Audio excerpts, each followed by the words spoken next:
पंतप्रधानाचे मुख्य काम म्हणजे स्वराज्याच्या राज्यकारभारावरती देखरेख ठेवणे।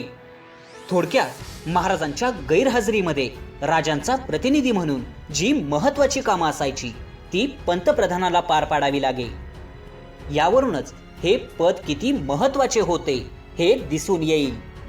राज्याभिषेकावेळी मोरपंत त्र्यंबक पिंगळे हे पंतप्रधान होते आणि त्या पदासाठी पंतप्रधानाला वार्षिक 15,000 होन इतका पगार दिला जात असे। अष्टप्रधान मंडळामध्ये दुसरं महत्त्वाचं पद होतं ते म्हणजे पंत अमात्य।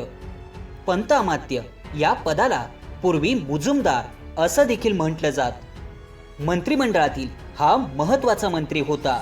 स्वराज्यातील सर्व महाल आणि परगाण्यांचा एकूण जमा खर्च बरोबर आहे की नाही हे पाहण्याचं काम पंत अमात्य यांच्याकडे असायचं। हा जमा खर्च वेळोवेळी महाराजांसमोर सादर करावा लागत असे। राज्याभिषेकाच्या वेळी रामचंद्र निळकंठ हे पंत अमात्य होते। त्यांच्या पदाला वार्षिक 12,000 होन इतका पगार होता।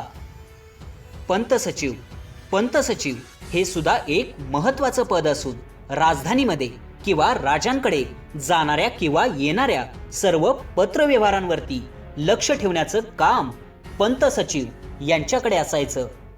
छत्रपती शिवाजी महाराजांकडून वेगवेगळ्या सुभेदारांना आणि इतर अधिकाऱ्यांना वेळोवेळी जी आज्ञापत्र पाठवली जात असे त्यांची नोंदणी आणि त्यावर लक्ष ठेवण्याचं काम पंत सचिव यांच्याकडेच असायचे।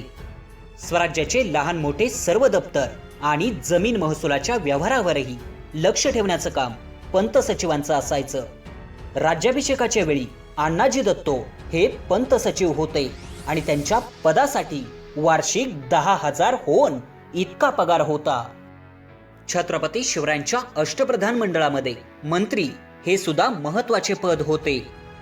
महाराजांच्या खाजगी कारभाराकडे लक्ष ठेवणे, महाराजांची रोजनिशी ठेवणे, त्यांच्या भोजन व्यवस्थेकडे लक्ष देणे, वैयक्तिक संरक्षणाकडे लक्ष पुरवणे, छत्रपती शिवरायांच्या महत्त्वाच्या नोंदी ठेवणे इत्यादी कामे वाकसनीस म्हणजे मंत्र्याला करावी लागे। त्यासाठी त्यांना वार्षिक 10,000 होन इतका पगार मिळे। राज्याभिषेकावेळी दत्ताजी त्र्यंबक वाकनीस हे मंत्री होते। सेनापती छत्रपती शिवरायांच्या सैन्याचे घोडदळ आणि पायदळ असे 2 प्रमुख विभाग होते। या विभागांचा प्रमुख म्हणजेच सेनापती। याला पूर्वी सरनोबत असे देखील संबोधले जात असायचे। स्वराज्याच्या सर्व सैन्यावर सेनापतींचा अंमल असायचा। छत्रपती शिवरायांच्या राज्याभिषेकावेळी सरनोबत हंबीरराव मोहिते हे सेनापती होते आणि त्या पदासाठी सेनापतीला वार्षिक 10,000 होन इतका पगार मिळत असे। अष्टप्रधान मंडळामध्ये पंत सुमंत हे देखील महत्त्वाचे पद होते।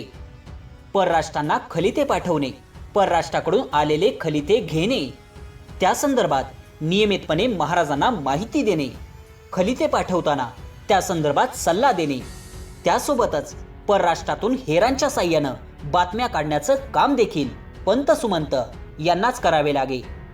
राज्याभिषेकावेळी रामचंद्र त्र्यंबक पंत हे पंत सुमंत म्हणून काम पाहत होते।